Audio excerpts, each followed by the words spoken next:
અહીં બે ત્રણ એવા શબ્દો છે જે બહુ કન્ફ્યુઝ કરે છે, જોઈ લઈએ, એને જોઈ લઈએ.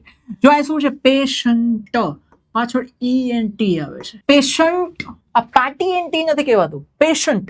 પેશન્ટના બે અર્થ છે, દર્દી પણ થાય, દર્દી સ્ત્રી પુરુષ કોઈ પણ હોય, અરે ડોક્ટર કોઈ પણ દર્દી હોય તો પણ એને પેશન્ટ કહેવાય, બરાબર, હોસ્પિટલમાં વપરાતો શબ્દ. પછી આ છે પેશન્ટ, આ સેમ શબ્દો છે, કોઈ ફરક નથી. બીજો પેશન્ટ છે એનો અર્થ થાય છે ધીરજવાન. દર્દીએ ધીરજ રાખવી પડે, જે ધીરજ રાખતો હોય એને પેશન્ટ કહેવાય, બરાબર. પછી છે ઇમ્પેશન્ટ. ઇમ્પેશન્ટ એટલે શું, આગળ IM લગાડો. ઇમ્પેશન્ટ એટલે અધીરો, જેને ધીરજ નામની ચીજ જ નથી, ઉતાવળ ફાટી જતી હોય જાણે, એને કહેવાય ઇમ્પેશન્ટ મેન, ઇમ્પેશન્ટ વુમન. પછી છે ઇનપેશન્ટ, ઇનપેશન્ટ એટલે દર્દીઓ હોસ્પિટલની અંદર ના હોય એને ઇનપેશન્ટ કહેવાય.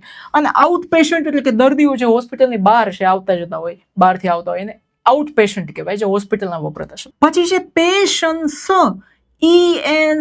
ENNCE આવે છે પાછળ, પેશન્સ. પેશન્સ એટલે ધીરજ, વ્યક્તિ કોઈ નહીં, પેશન્સ. હેવ પેશન્સ, ધીરજ રાખો. કીપ પેશન્સ, ધીરજ રાખો, બરાબર. પછી છે પેશન્સ, પછી ઇમ્પેશન્સ એટલે અધીરાય. ઇમ્પેશન્સ એટલે અધીરાય. અને એને લગતું એક શબ્દ છે પેશન.